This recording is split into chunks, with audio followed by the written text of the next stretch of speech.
Welcome to Behind the Paranormal with Paul and Ben Eno. Are there really lake monsters? If so, are there breeding populations? What is their relationship to humankind? Hello, and welcome to the 1003rd edition of Behind the Paranormal with Paul and Ben Eno, coming to you from WOON, AM and FM, and here in Woonsocket, Rhode Island, on the Paranormal Radio app from TalkStream Live, on YouTube and via no longer via TuneIn.com. I'm Ben, and that was Paul, and today we bring you an old friend on a new subject. And coming to us via Skype today for his first appearance on the show in 7 years is Steve Alten, best-selling author of the Meg series of novels, Meg being the lovable 60-foot prehistoric shark, the Loch series, and umpteen other blockbuster action novels covering everything from Mayan prophecies and genetic engineering and UFOs and government secrecy. All sorts of goodies in there. The Meg became the 2018 major motion picture of that name from Warner Brothers. 3 other books have now been optioned for films. Steve writes in a genre we respect that he calls faction, combining scientific fact with fictional characters and settings. Steve holds a doctorate in education from Temple University, and today we will concentrate on the Loch series. His website, stevealten.com. Steve Alten, welcome back to Behind the Paranormal. Boys, how are you? And I use boys liberally because we all look a lot older. Well, I'll take that as a compliment because you know what? Age equals wisdom in some senses. So I guess we'll hop right into it here. So can you give us a general overview of the Loch series and the science and folklore that you tied into, really before writing it?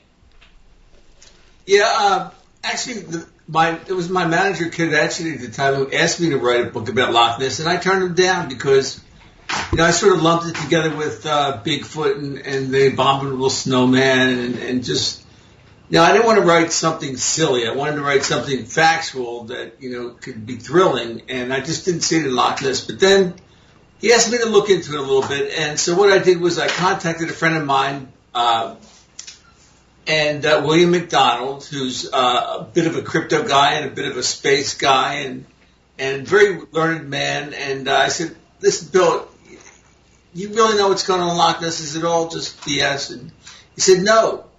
I've been out there several times, and I know what's out there.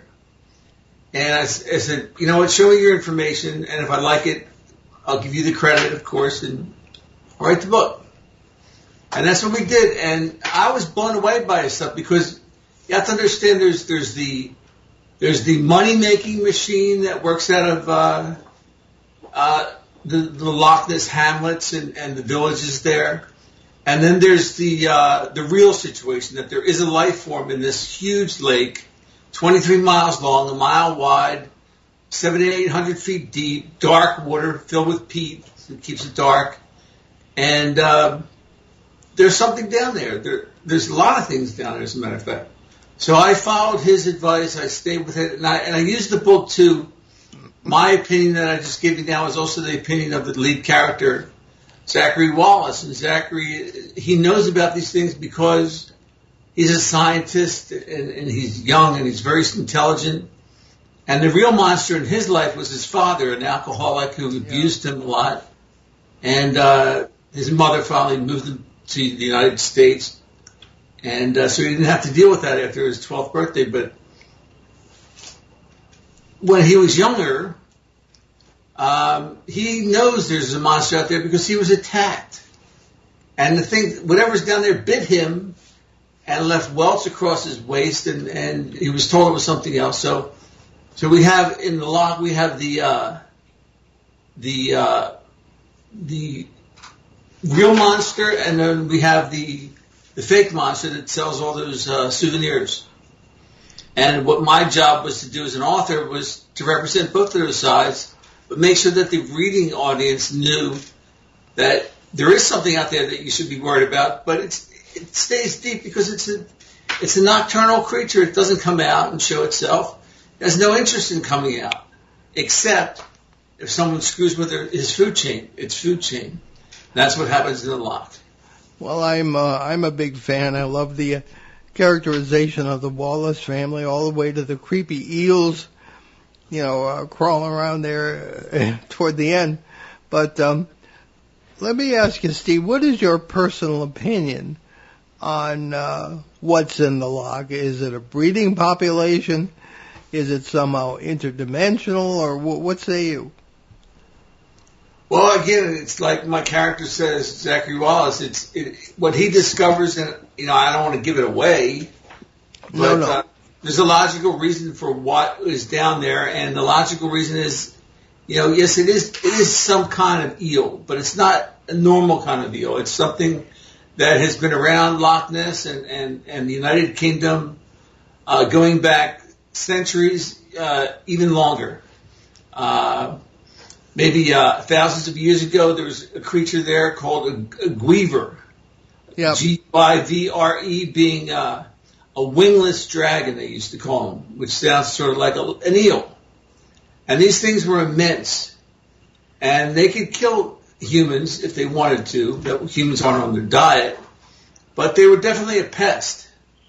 And that's what plays into the story, the history of these creatures, because they come from, they're actually, the eggs are laid in Loch Ness, but it's when they're out at sea at the Sargasso Sea that these creatures come from. Yeah. And it just so happens to be that the Sargasso Sea is where the Navy found something they call the bloops. Yes. The bloops being these mysterious creatures that make these strange sounds that are picked up on sonar. And so the bloops have everything to do with Loch Ness, and Loch Ness has everything to do with the past, all these things that have happened in the past. Yeah, it's funny. I was involved in 1984 with one of the AUTEC military exercises down there. And, I wasn't sure what they were doing, but it matches up with what you say. The fellow you described as telling you about Loch Ness and assuring you that something really was going on, can you go into any of the personal experiences that he had? He is a character, I'll tell you, but he has had some personal experiences, but he's seen them. He's been over there in the winter when he found snow tracks. In fact, when we go on a break, I'll prep these pictures because I'll be able to show them to you. I think he's got pictures of eel tracks in the winter. He found, and when I say eel tracks, I'm talking about an animal that's 40 foot long, not 10 feet long, like a normal eel. And a few other things that evidence. Almost forgot. It's been a while. What year was it? I guess around 2007, 2008. I have to check my notes. There were a couple of college students from the United States who contacted him, who claim that they were traveling around Loch Ness in a boat and saw something along the shoreline, got out, and it was a dead deer. And the dead deer had tooth marks all over it. And as they're filming, one of the guys yanks one of them out. I don't know if he had pliers or whatever it was.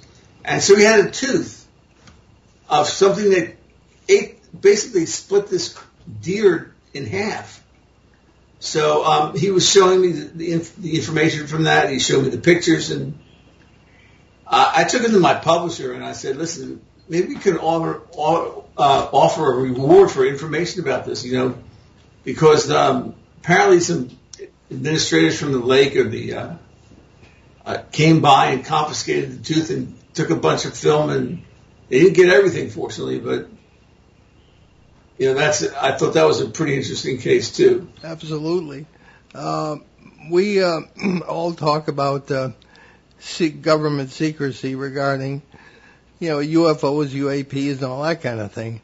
But in our experience, there's government secrecy all over high strangeness, whether it be Bigfoot or cryptids or lake monsters. And on the other hand, there is some evidence that during World War II, the British government would start lake monster stories in order to cover up experiments they were doing with sea lions and seals and that kind of thing, that had a military purpose. Any comments on that whole thing? I have not heard that before, so I don't comment on anything that I really don't understand or have researched. Okay. Is it possible? Sure. Anything's possible. Every time you're on the show, you learn something, right?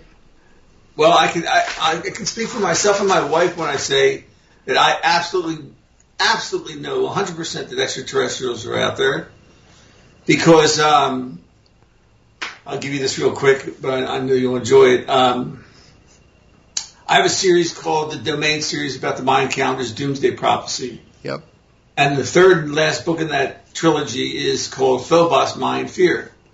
And Phobos, Mayan Fear, there's a very important section of the book that deals with extraterrestrials. So in doing the research, and I always do tons of research on all my books, I came across Dr. Stephen Greer and his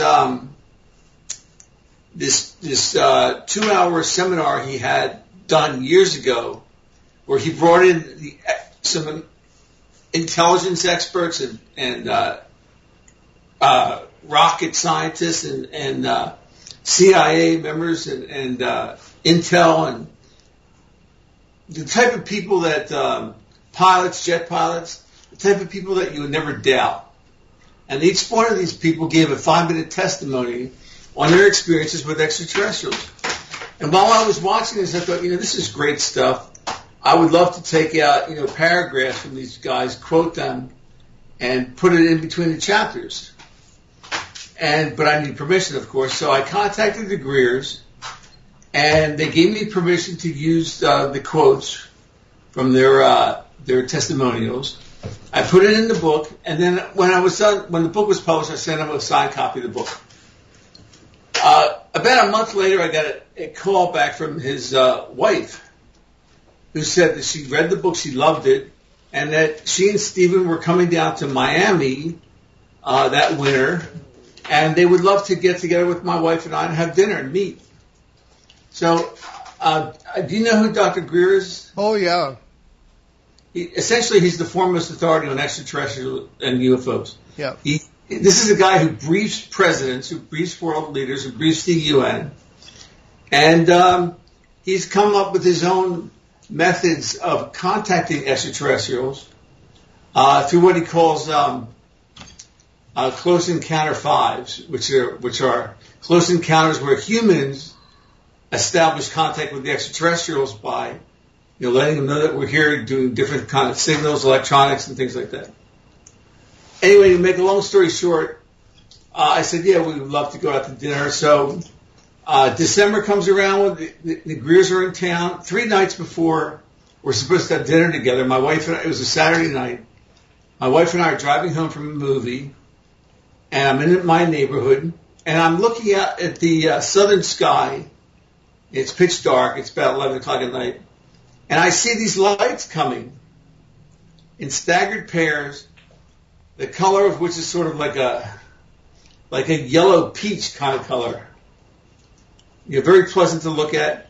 And as my wife and I we pulled over, and we got out of the car, and we're looking at these things moving slowly overhead. Unbelievable. I mean, it's just nothing frightening. It was like it was an honor. We were humbled by their presence. That's the way I felt. Yeah.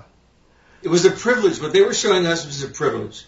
Yeah. They were letting us see them for whatever reason.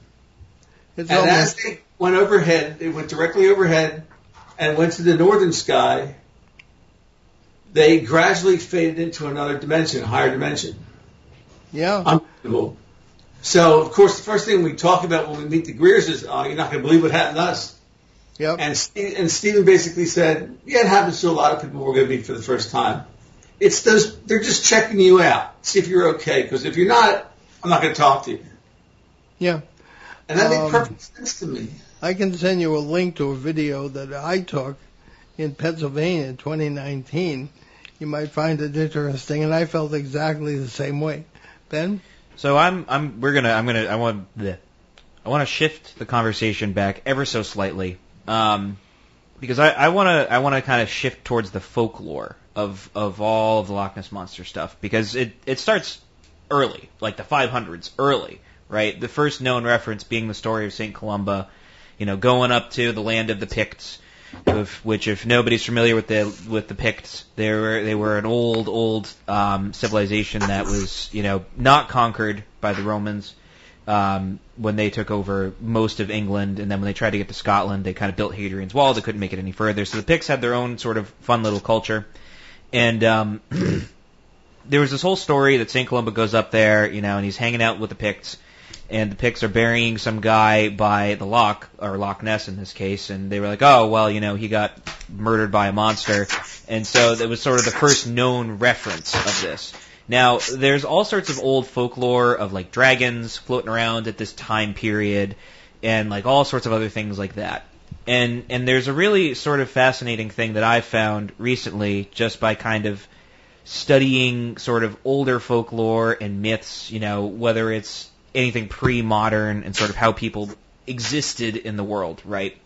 So there's this notion that I've been really, really into that's posited by this philosopher named Charles Taylor, who talks about there's sort of two sort of ways in which we exist. So there's the pre-modern way of thinking, which is sort of the porous self, which the delineation of where the world begins and where we end is fluid. How we interact with the world is a give and take. It's, we're a part of it. We exist in it. It's fluid. It's porous. How we interact with it, etc.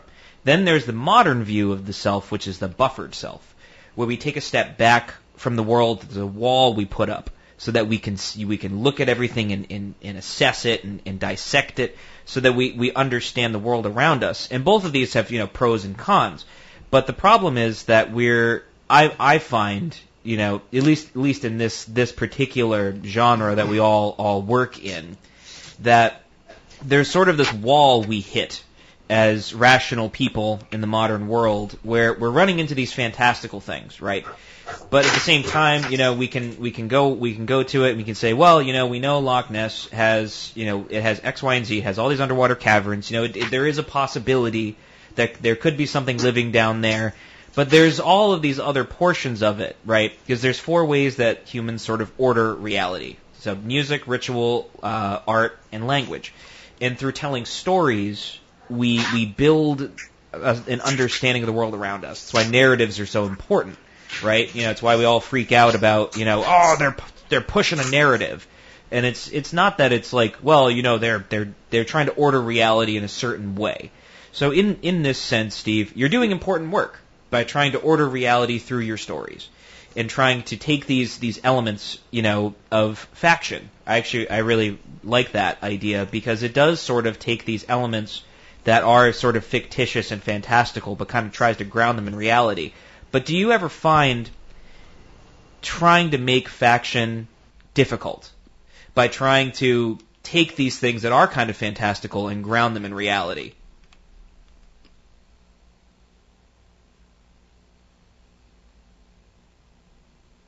Oh, you're muted, Steve.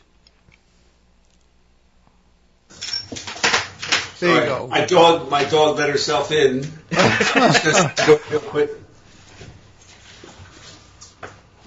Well, there he goes. He's running away from the question. He's running back. I've got a German Shepherd, and she's extremely smart. She knows how to open my door. Oh, wow. Oh, yeah. So, to answer your question, yeah, I mean, I understand what you're saying. I agree. I understand the higher dimensions. The 4th dimension up is where time doesn't exist, and so that changes the whole equation. We live in a dimension, the 3rd dimension, where time does exist, but the energy of the future, the energy that propels these vehicles, all has to do with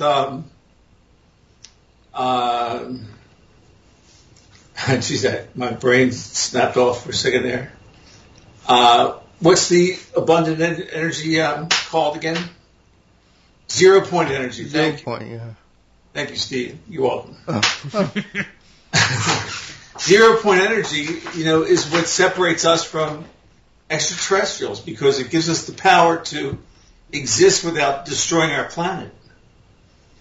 It's free, it's non-pollutant, it's we know how to get to it. Just the people in charge don't really want that because they're heavily invested in everything else. Yep. So I'm not sure if that's the direction you want this to go, but I mostly was regarding your with the Saint Columba, who really was the first person to witness the creature attack. It's interesting that you say that because in the book that I'm working on now, the third part of the loch, which is called Loch 3, Heaven Lake, there's a section upon St. Columba, but if you go back and look at the real history with him, he's not actually a saint back then, because St. Columba was named a saint 150 years ago, 150 years after he died. So he came there as somebody else. He came there as a religious leader who was in a little bit of trouble because he had started a sort of a mini war before he left, and they sent him to Scotland, which was not called Scotland at the time. It was just called the Northern Territory where the Picts lived, like you mentioned. And so he got involved with the Loch Ness from a different kind of area, which is brought about in the history of the book. Interesting.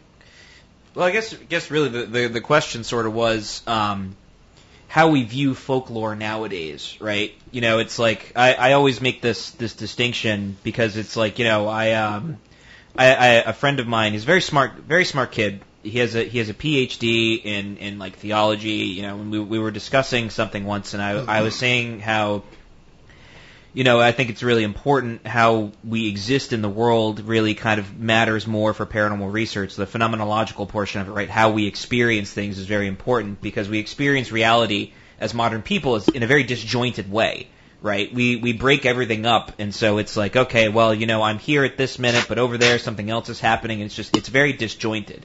And you can see it in our daily lives. Everything's separate. But how ancient people viewed it was just a part of everyday life. It was, the layers of reality, the mythological, the political, the mundane, all of it was happening all at once. And his whole response to that was, ancient people just tried to do things, they just made up stuff to make, nature make sense. So they had thunder gods to make thunder make sense. And I thought about that for a really long time, and I was like, these people built, like, really impressive civilizations, whole empires. They weren't stupid. These were intelligent people. Their buildings are still standing in many parts of the world. They weren't dumb. It's like, they're building these incredible aqueducts and doing all these things, but they didn't understand weather. It's like, what? All of our foundations of thinking were made by these people, right? If there wasn't Socrates, Plato, all these people, we probably wouldn't be talking the same way we are now. But at the same time, there's this disconnect, this disjoint in the modern world where we just kind of like shut off a part of that. We say, nah, they were stupid. They didn't quite get it. Now, how do we reconcile that with stories like the Loch Ness Monster? I'm not sure you can reconcile with Loch Ness Monster, but I have it, like I mentioned, the Mayan calendar story domain. I mentioned the third book in the series, Phobos, but in the first one, it takes place, it deals with the Mayan calendar's 2,000-year-old prophecy that on December 21st in the year 2012, that was it. And all the civilizations that you're talking about, the Mayans, the Mayans had Kukulkan, the Egyptians had Osiris, the Quetzalcoatl was part of the Aztec. You have Jormungandr for the Norse. I'm sorry? You have Jormungandr for the Norse, too. Okay. But all these, it's not the people, it was the leaders who were teaching the people that had this, not just an intellect, but, the secrets to the universe. And they were being taught that. And all these guys had the same characteristics. The long silky hair and beard, very tall, blue eyes, bright blue eyes, and skulls that were deformed so that they sort of went back. And we find, and when we look through the architecture there, and we do the digs, we find people that have the same skull, elongated skulls, because they were looking to mimic their leader. So, how do we interpret all that? Well, I have one way of interpreting it, but what's important is that, these guys were out there. Yes, they did have this intellect. They also had this knowledge that how things work. And it bears some looking into. Okay. Well, why don't we take our mid-show break? Sure thing. You're listening to Behind the Paranormal with Paul and Ben Eno on WOON 1240 AM, 99.5 FM in New England's kind of wet Blackstone River Valley. We'll be right back with our great guest, Steve Alten, so stick with us. We've unlocked the vaults, and we're replaying Casey Kasem's American Top 40, the 80s. This week is from July 4th, 1987. That's when Chris de Burgh danced with the Lady in Red. Fleetwood Mac lived to see the Seven Wonders. Level 42 taught us lessons in love. And Heart asked, how do I get you alone? You'll hear those songs, all the top 40 hits, and the long-distance dedications from July 4th, 1987, right here on Casey Kasem's American Top 40, the 80s. We're local and live at 99.5 FM, ON, AM, and FM. You're listening to Behind the Paranormal with Paul and Ben Eno here in Blackstone River Valley's sort of rainy day here in Woonsocket, WON, AM, and FM. We're going to hop right back into it with our wonderful guest, Steve Alten. We're talking about folklore, Loch Ness Monster, UFOs. Is it all connected? I suppose it is. Well, let's give Steve a chance to talk about his website, his books, and what he's working on. Go ahead. Thanks. Go ahead. Well, my website is Steve Alten, ALTEN.com. And one of the major things I'm working on right now is a series of books called Meg Legacy, which is, I have 7 Meg books, 6 and I'm writing the 7th, about these huge creatures that we're going to see on August 4th in the movie theaters, Megalodon. And what Meg Legacy is something that my readers have been asking for a long time. They wanted to have a collection of all the Meg books that look uniform on a nice box set. We've taken it a step further. Not only did they get the 7 novels in a 7-volume set, one novel per volume, but they also get the 6 graphic novels the 6 graphic comics that were made. They get 4 novellas, which I edit into the series so that everything flows. And it's a lot easier to read and a lot more fun. They get a series of new graphic images that were created and commissioned other artists to create. And they also get my own bio that sort of parallels the events that have happened over the last 25 years, which have included some pretty wild stuff. Yeah. So if you're interested in Meg Legacy, you can just go to meglegacy.com. Okay. You piqued my interest there, Steve. What wild stuff has happened to you the last 25 years? Well, let's see.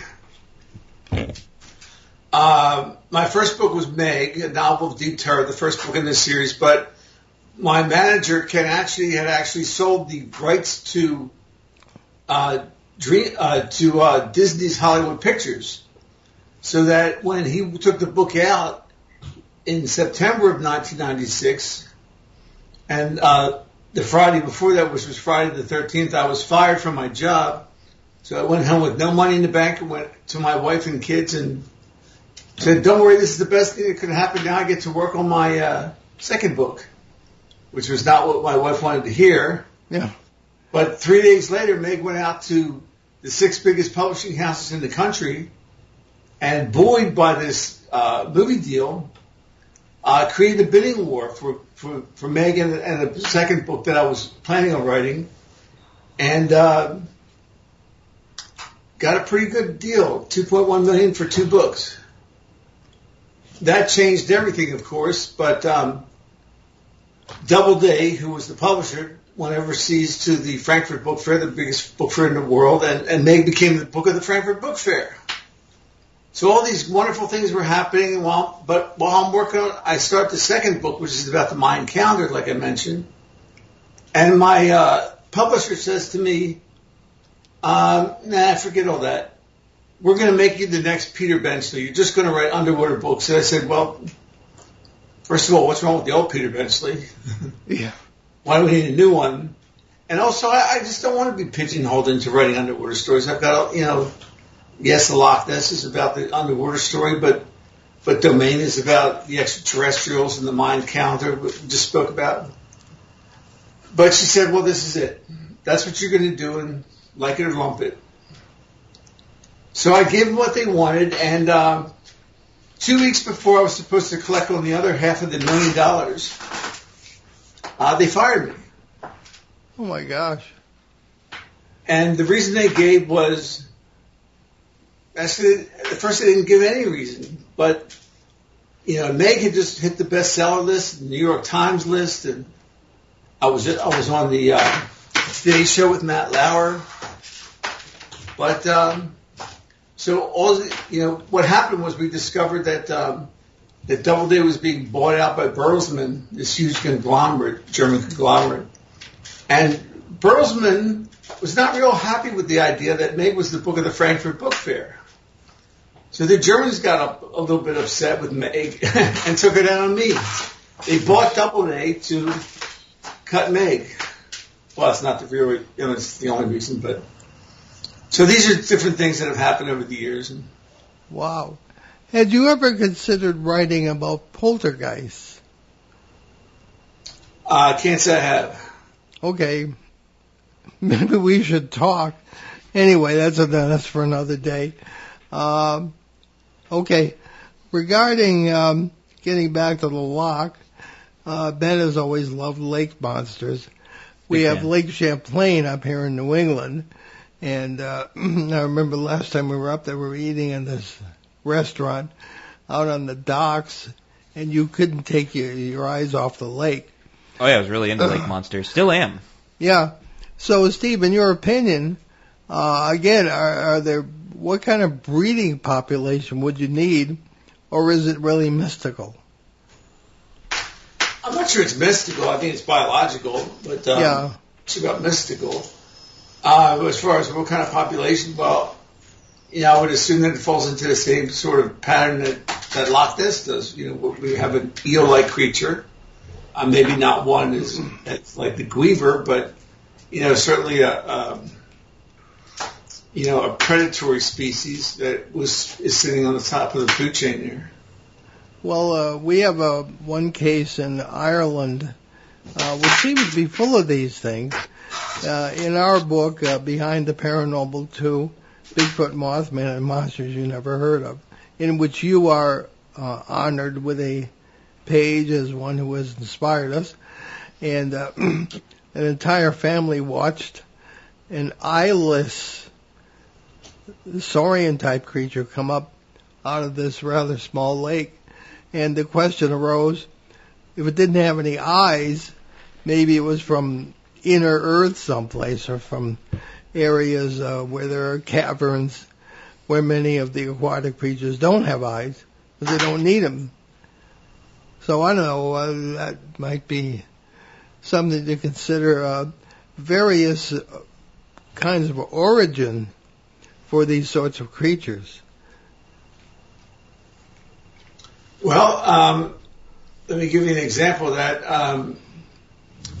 It's not a book, but I have a website called SeaMonsterCove.com. Sea Monster Cove. Okay. And the origin story with Sea Monster Cove is that on Maud, which is an island in the Mariana Islands, north of Mariana Islands, Maud is essentially a volcano that erupted 5 million years ago with such power, it blew the cone off of the volcano, and everything is leveled out at the ocean. So there's no longer an island there. There's 3 islets that used to be its cone, and this cove where hot water is rising up from the that goes down through the lava tube into the mantle, and before it gets to the mantle, it passes through an aquifer, a prehistoric aquifer that dates back almost 400 million years to the Devonian, and which is where you have sea creatures like the Dunkleosteus. And so my goal was to create a place that we could go to, suspend our reality for a little bit, and watch these sea creatures as they swam around this huge, vast habitat that we create. Okay, well, that's fair enough. Neat. We can't neglect in any show not to talk about Meg, where it all kind of got started. We've talked in previous shows. It was so long ago. You probably don't remember, but again, pardon my voice.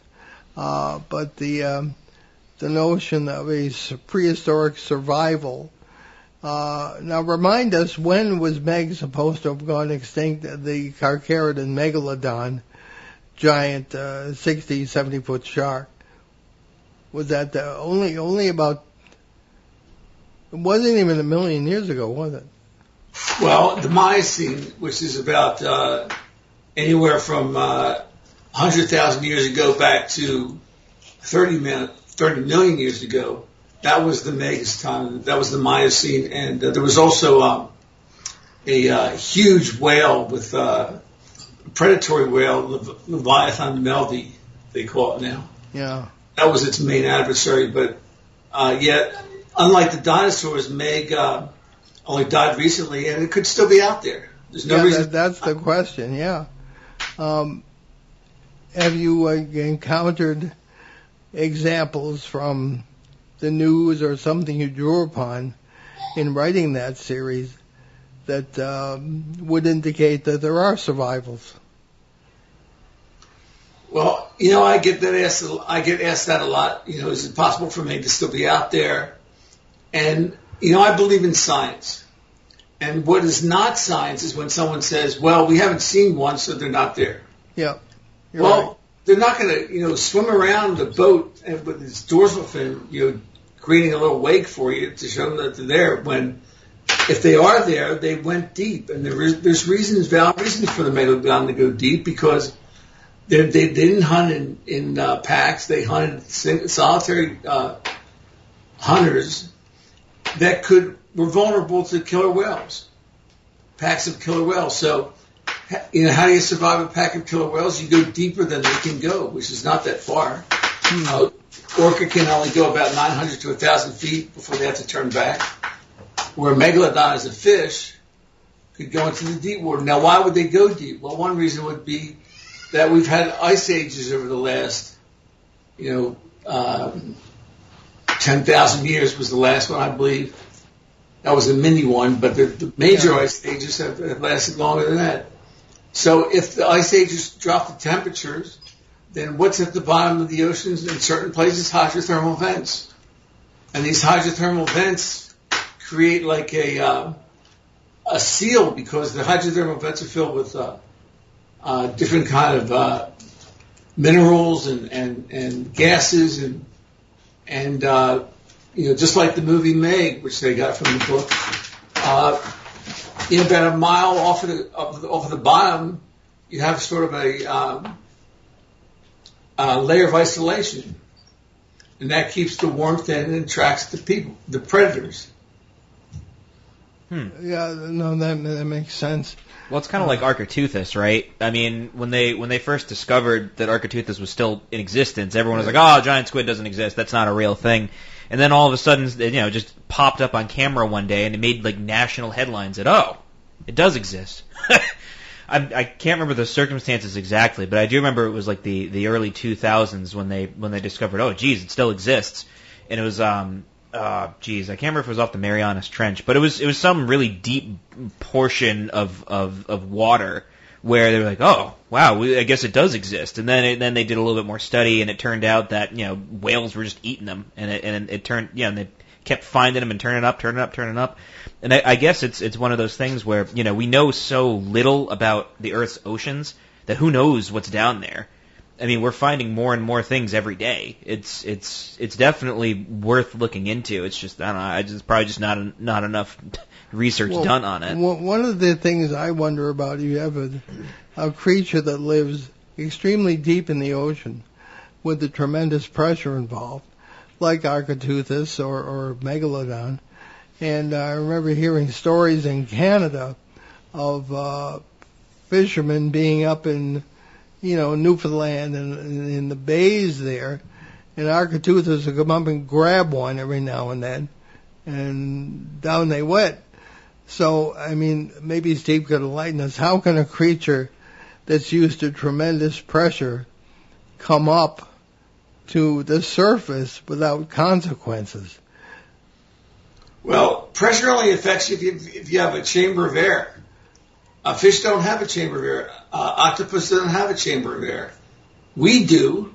Whales do. Mammals do. And that's why we can't handle the pressure, because if you've got a volume of air down here, the pressure squeezes it till it bursts. Okay. That actually makes a lot of sense. If you're a fish and the ocean's moving in and out of you, there's no air. Okay, there you go. We learn something new every day. That's right. Okay. Have you looked at any other? So, as you proceeded through, I've only read the first book, but the other Loch books, do you tie into any place other than the Loch Ness? The Sargasso Sea, yeah. Yeah, okay. Yeah, I've been there. It's pretty creepy. It's also remarkably calm. Well, there's no wind there, so the sailors get stuck there and die there because they'd sail in these great sailboats, and then they'd hit the Sargasso Sea. Yeah. And be stuck there. Well, as you point out in the book, Christopher Columbus sailed through there and got the mistaken impression he was near land. He kind of wasn't big on geography. No, not ironically. his forte. Yeah. What he thought he was close to land was because of the Sargasso Sea. They call it Sargasso because they're Sargassum, which is this like algae-like growth that hangs on top of the water. So, that's what flattens everything out. And I got sick of looking at it myself. But in any case, and there are also flying fish, which are totally weird. When I used them, but anyway, none of them were giant and they didn't have teeth. So that you know of. Well, none of them bit me anyway. So where did I don't want to give too much away, of course, but where did these creepy eels fit in with the Guiver in the book, the Loch? The Anguilla eels are first cousins to the Guiver. Yeah. They're not as big, but they are of the same type species. Because there's been speculation that the Loch Ness creature or creatures is everything from a sturgeon to a big eel. And nobody really finds out because you got so much, as Steve pointed out, you got the problems with the water. It's really dark. It's full of peat, etc. Yeah, I highly doubt, as fun as it would be for it to be a plesiosaur, I highly doubt that it's a plesiosaur. Well, again, and Steve can enlighten us on this too, there is an opening to the ocean from Loch Ness. Is that correct? Yes. Okay. And because one of the scenes in your book, the Moray Firth. Yeah, Moray Firth, exactly. Yeah, and people didn't know about that until relatively recent times. Well, they knew about the Moray Firth, but they don't know about the aquifer that runs under the Loch Ness River, that leads back into Loch Ness. Oh, okay. Well, it's funny. Maybe our local listeners would be interested in. We haven't talked about this in years. It is in the same book we referenced that while I was walking along the bike path next to the Blackstone River in 2015, I heard this huge commotion in the water right below where I was. And I took out the phone, and there was this huge head that was looking at me. And I got this all on, photos. And then it turned back into the water and disappeared. And I was speculating it looked like a python. And Rhode Island being so small, I was friendly with most of the state government, so I sent the director of environmental management and the chief biologist these photos, and everybody got a big kick out of it. But if it was something weird beyond a giant snapping turtle or a python, which is obviously not native to New England, but people have they released the pets and they wouldn't have survived the winter. I don't know what it was, but it was huge. And the look I got from this thing, I felt like one of the Wallaces there, Steve. And anyway, well, I remember a few years ago, up in Massachusetts. I remember I was at work, and a guy I worked with was like, "Hey, this is an article that some guy found like an alligator just swimming in a river." It was it was probably maybe 15, 20 miles from us. I remember that. Yeah, and it was, I think it was in 2001. It was in the summer, so it was still relatively warm, but it was a full-sized alligator too, which was the weird part. So it's where did this thing come from? Yeah. So, I mean, I don't know. People release stuff, throw things around, but I mean, invasive species are a thing too. So but you never know. I mean, definitely not with cold-blooded reptiles. The real question in places like Ireland or here, when you have lake monsters, is, and maybe Steve can comment on this, is that they are glacial. They haven't been around that long as far as geological time is concerned.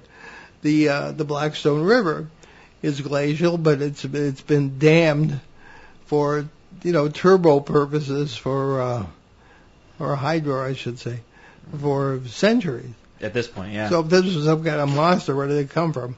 What's they use, Steve? Where do these things come from in areas that they shouldn't be? Well, since the last ice age, you have plate tectonics that are moving vast areas of land and sea, and the second book in the Loch series, Vostok, takes place in Antarctica, where you have this. Vostok is basically this massive freshwater lake that is liquid that lies beneath the ice cap, which is about 2 to 3 miles thick. So the pressure of the ice cap sitting on this water that dates back 15 million years keeps it warm enough to stay liquid, as well as the geothermal events that are down there as well. So, what's in Vostok, we don't know, but whatever lived 15 million years ago may still be down there. Yeah, it's true. But I have to tell you that as a book editor at times in my career, I really enjoy the writing that you give us. And I have to say that had you known me in the 1990s, you wouldn't have had to sell your car to pay for editing fees, but would have been a pleasure. So anyway, I guess give us your website one last time, Steve, as we're coming down to the wire here, and find out what you're working on, your books, where everybody can find them. Yeah, you could repeat that. We're only going to print 5,000 7-volume sets of Meg Legacy. Okay. That's the big one. Only 5,000 for the world. So if you get one of these things, I promise you they're going to go up in value at least double within the first couple of years. But more important, you'll have the entire Meg series right at your hands. Faux leather covers and the gold trim on the pages and the whole works. And and big, massive books with not just a single novel in it, but a lot of other things too. So meglegacy.com. That's nice. Okay, why anybody would go swimming anymore in the ocean, I don't know. But Steve Alten, thank you for a great show, and we'll be in touch. Thank you, guys. Okay. So let's get to our announcements, Ben. Indeed. So you can look for us at the Exeter UFO Festival on Labor Day weekend in September. That's September 2nd and 3rd. We plan to do our traditional live show from the event with the live audience on September 3rd. And the Greater New England UFO Conference is back. This will be a one-day event on November 4th in Leominster, Massachusetts. You can watch for more information on that. You can visit our show website, BehindTheParanormal.com, where you can find nearly 1,200 hours of our regular shows and special broadcasts since 2008 from CBS Radio, Achieve Radio, and here on WOON, AM, and FM. You can also hear many of these broadcasts on major podcast platforms, including iTunes, Apple Podcasts, and YouTube, as well as Spotify. And you can download our show app.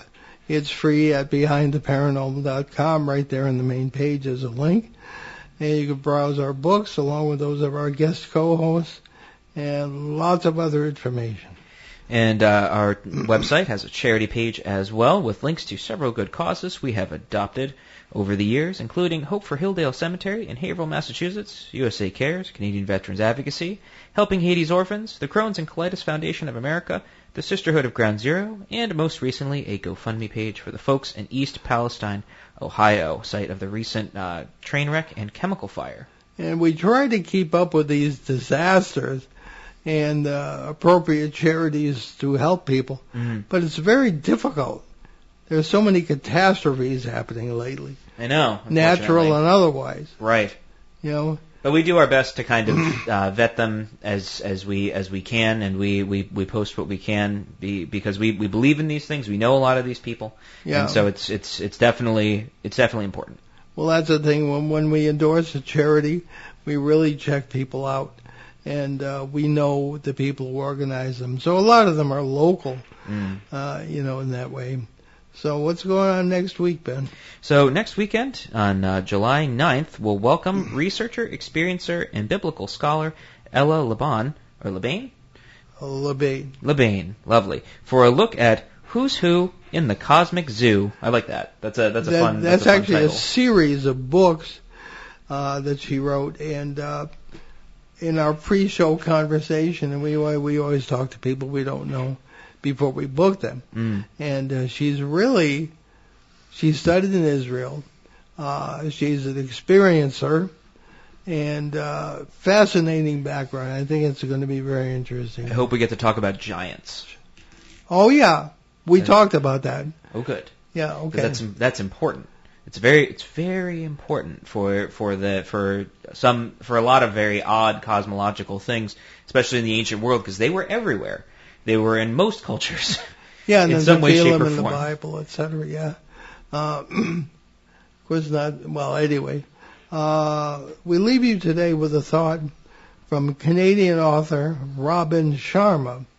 The fears we don't face become our limits. I like that. Well, I don't know if I'd say that about deep water, but well, that's true. Yeah. I mean, to be fair, deep water terrifies me. But it's fascinating to think about, and it's one of those things where it's so spooky you just can't stop thinking about it. I used to think that when I was deployed with the Coast Guard. There's 2 miles of water underneath me while I'm taking this shower. Wow, you are a braver man than I, Father. Anyway, well, that being said, I'm Paul Eno. And I'm Ben Eno, and thanks for joining us on our great cosmic journey, and we shall see you next time on Behind the Paranormal.